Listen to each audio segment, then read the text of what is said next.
안녕하세요. 문학평론 쓰는 허입니다. 1950년 6월 25일 한국전쟁이 발발했습니다.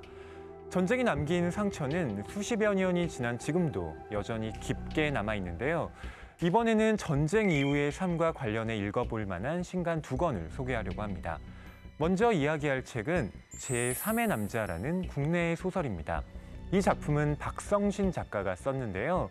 그녀는 선배 정유정 작가로부터 이런 평을 받았습니다.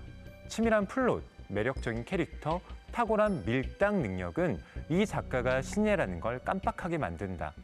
무엇보다 괴력에 가까운 흡입력이 인상적이다. 정유정 작가의 이런 찬사를 받은 박성신 작가는 2009년 대한민국 콘텐츠 공모전에서 시나리오 처절한 무죄로 최우수상을 받으며 뛰어난 이야기꾼의 데뷔를 알렸는데요.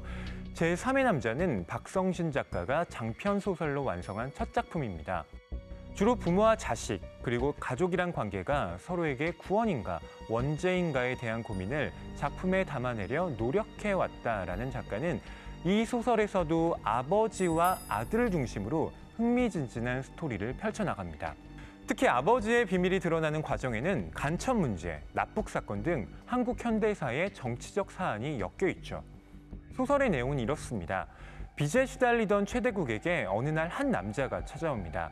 그는 최대국의 아버지 최이도가 총에 맞아 혼수 상태에 빠졌다고 알려주는데요.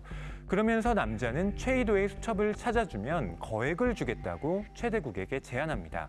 당장 돈이 필요했던 최대국은 남자의 말을 받아들이죠. 그리고 그는 아버지의 수첩을 찾기 위해 동분서주하는데요. 그러는 동안 최대국은 아버지의 의심스러운 과거와 점점 마주하게 됩니다. 최대국을 찾아온 남자는 대체 누구이고 최이도의 수첩에는 도대체 어떤 것들이 적혀 있는 걸까요? 궁금하시죠? 자, 이제 여러분이 직접 책을 펼칠 시간입니다.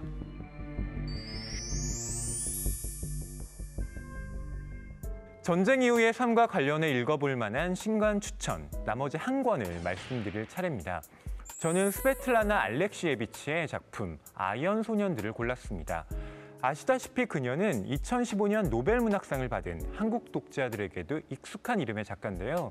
알렉시예비치 작가는 다양한 사람들의 증언을 통해 세계사의 맨 얼굴을 들여다보는 이른바 목소리 소설의 창시자로 알려져 있습니다. 아연 소년들은 그녀가 1989년에 발표한 작품인데요. 이 책은 1980년대 소련 당국에 의해 쉬쉬되었던 소련 아프가니스탄 전쟁의 참상을 드러내고 있습니다. 이 책을 쓰기 위해 작가는 4년간 500건 이상의 인터뷰를 진행하며 전쟁에 참전했던 군인들과 전쟁 희생자들의 어머니를 만나 대화를 나눴습니다. 책 제목인 아연 소년들은 전쟁 당시 사망했던 소년병들을 가리키는 말인데요. 그들의 유해가 아연으로 만든 관에 담겨왔기 때문에 이렇게 불렸죠. 그 아연 소년들의 숫자가 안타깝게도 수만 명에 달했습니다. 국가가 감추려 한 전쟁 폭력의 실상을 고발한 이 책으로 저자는 명예훼손으로 고발당해 법정에 서기까지 하죠. 이 책에는 이런 목소리들이 담겨 있습니다. 아프간에서 사람을 죽였냐고요? 당연히 죽였죠.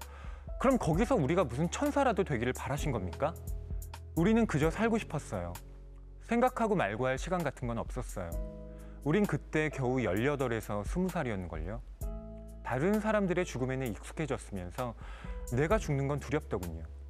사람이 한순간에 흔적도 없이 사라지는 걸 봤어요. 마치 그런 사람은 처음부터 존재하지 않았던 것처럼 말이에요. 이 책을 읽는 건 이처럼 고통스러운 일입니다. 하지만 앞으로의 전쟁을 막기 위해 우리는 이 책의 고통과 반드시 대면해야 합니다.